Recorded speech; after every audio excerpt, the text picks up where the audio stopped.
We've all been there, right? Sitting in an audience, listening to someone speak, and you're either totally glued to your seat or you're counting the seconds until it's over. It's a universal feeling. Well, today, we're going to dig into this really cool reflection from a Japanese blogger who took a deep dive into sermons, of all things, and ended up uncovering some pretty amazing truths about what makes any kind of communication truly great. Okay, let's get into it. So, let me just ask you straight up. Do you like sermons? I mean, for a lot of us, that word alone can stir up some complicated feelings.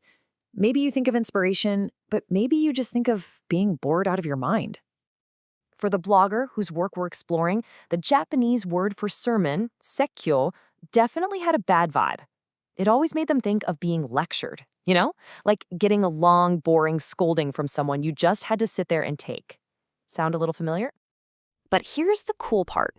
Instead of just sighing and accepting it, they decided to figure out why.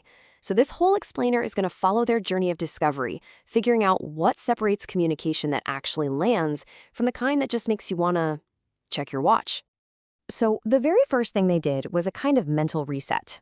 They realized that the Japanese characters for sekkyo could also be seen in a totally different way, as the act of explaining and teaching. Just reframing it like that, taking the sting out of the word, let them look at it fresh, not as a lecture, but as an act of communication. And that shift in perspective opened the door to the really juicy stuff, putting the absolute best talks and the absolute worst talks side by side to see what makes them tick. So, let's break down what they discovered. Okay, so according to our blogger, the very best talks, they're almost like magic. First off, time just disappears. You're so into it, you completely forget to check your phone. When it's over, you're actually surprised, and you feel like you got a little something extra, honestly wishing it could have kept going. But here's the real kicker. A truly great talk doesn't just entertain you, it sparks something in you, making you want to go home and learn more about the source material all on your own. That's when you know it really worked. So yeah, that's the dream. But we've all sat through the nightmare, haven't we? So what are the ingredients for a total communication disaster? The author points to 3 cardinal sins. First, the focus just drifts. The speaker totally abandons the core text and just starts talking about generic self-help stuff you could read on any blog.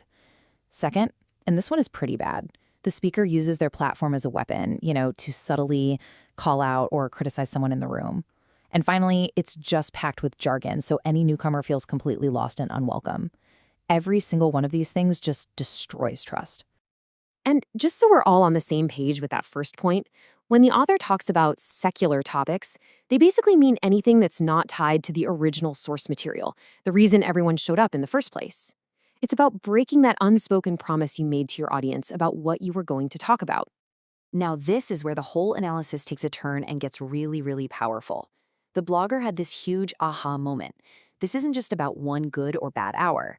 They realize that this one act of communication, when it's repeated week after week, literally has the power to shape the entire culture of a community.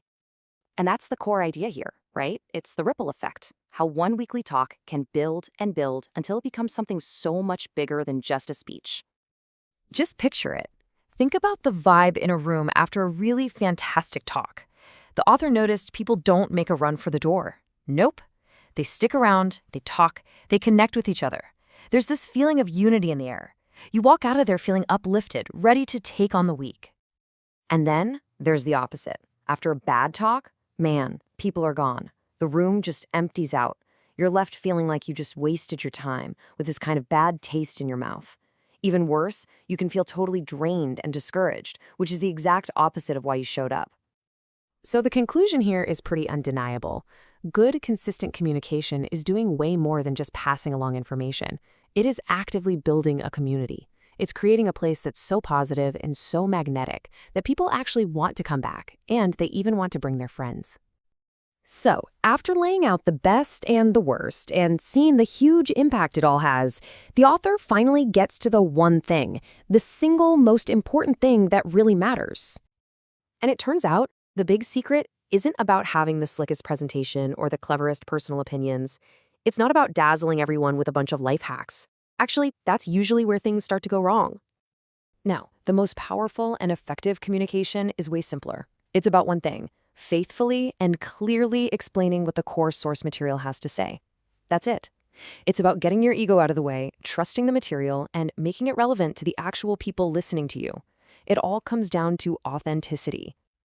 And this idea couldn't be more important than it is right now. I mean, we are drowning in content. Audiences today, whether they're in a meeting, a classroom, or just scrolling online, have these incredibly fine-tuned detectors for what's real and what's fake. People can tell almost instantly when you're being authentic versus when you're just trying to sell them something. All right, so let's do a quick recap. The big things to remember are, number 1, what you say over and over again shapes the culture of your group. 2, the best talks make time fly and make you hungry to learn. 3, the worst talks wander off topic, get personal, or just confuse people. And most importantly, authenticity is everything. Stick to the source. And that really leaves us with a final thought, doesn't it? It doesn't matter if you're a CEO, a YouTuber, a manager, or a teacher. In an age where everyone can spot a fake a mile away, what should we, as creators and communicators, really be focusing on to build that real, genuine connection?